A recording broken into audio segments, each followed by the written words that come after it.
What's up, guys? Back with another movie review. Today I've got another one from Code Red, one of my favorite Blu-ray labels. Today I'm talking about, oh my god, I had the wrong movie. There we go. White Ghost, and it is number 10. Wow. So this one, as you can see, it stars William Katt. It's kind of a Rambo-inspired knockoff. William Katt plays a guy who was a soldier during Vietnam, but he didn't come home with the rest of the soldiers whenever they evacuated all the troops. He remained behind, kind of, living off the land, and, over a decade later, he's still there. Now, though, he's met and fallen in love with a woman. He's kind of fought some of the local skirmishes, so he's kept himself busy. But now his wife is pregnant, and he's going to have a family, and so he thinks the best thing to do is to go back to America. Which is fine. He sends a coded message back and says, hey, I'm ready to come home.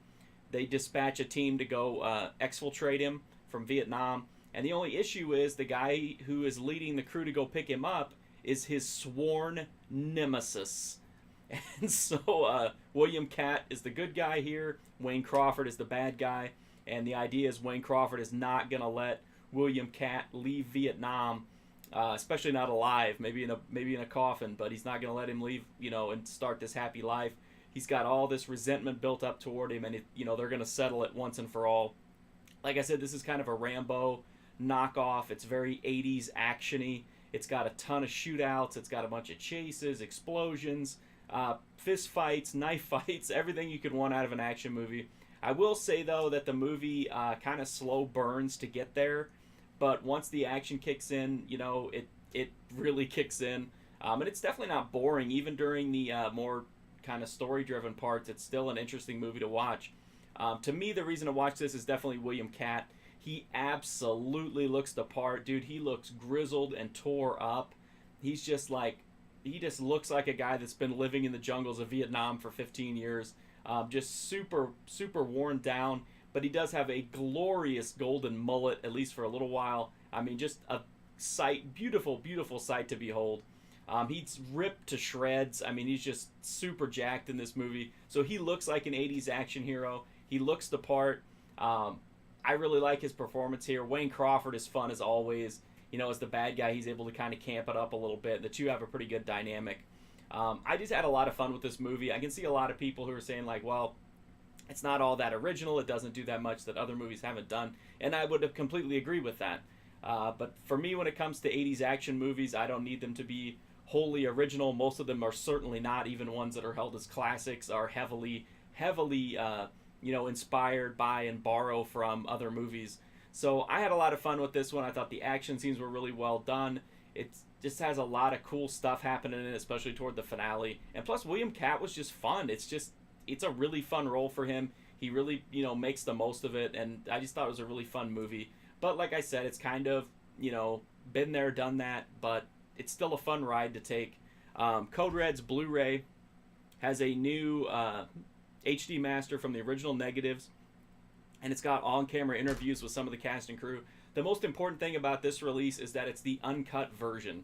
What that amounts to is not crazy differences, but it does have some scenes of violence that were removed to secure the R rating. Again, it's not a graphic movie as far as bloodshed, but it does have some blood. It's more of just kind of a straightforward action movie. It's really not that crazy, but it does have some wild dialogue in it at times. So it's definitely got some tough guy talk, one-liners. I think if you like 80s action movies, you will like White Ghost. Or if you just love the idea of a guy with a like an epic golden mullet taking on a special forces unit all by himself, this is definitely the place to see that. Code Red's Blu-ray looks really, really good. Doesn't have a lot of extras, but the extras that it has are first-hand interviews with the people who were involved in the movie. So that's always worthwhile, and it's always appreciated to get an uncut version of the movie. So I think they did a pretty good disc here, and it's a pretty fair price. You can get it at I think RoninFlix.com and ScreenArchives.com have them. CodeRedDVD.com, the store, is kind of hit and miss, but you can always check there as well if you want to get it directly from Bill. So that's White Ghost, number 10 in the Code Red collection. So this is an early one. You can fill in an early gap with that one. If you like 80s movies, if you like William Katt, if you like action movies, if you like war movies, This one is definitely a good time. It's not high art by any means, but it is a lot of fun to watch. If you want to see a full write-up of White Ghost, you can go to my website, markfusion.com, and check that out. I'm also on Instagram, Twitter, Twitch. I'm on Letterboxd. I'm on Patreon. And if you do pledge to me on Patreon, all that money goes directly to getting new movies to make even more content. So there's no overhead or whatnot. It all goes directly back into the channel and the site. But the best thing you can do to help me out is just hit that sub button. Free, easy, direct way to help me and help me to continue to make content. Thank you so much for watching these videos. I do greatly appreciate it. I'm glad to be back reviewing some Code Red movies. I definitely missed having one of my favorite Blu-ray labels featured on the channel. Thank you so much for watching this. I do appreciate it. Hopefully I'll see you guys soon.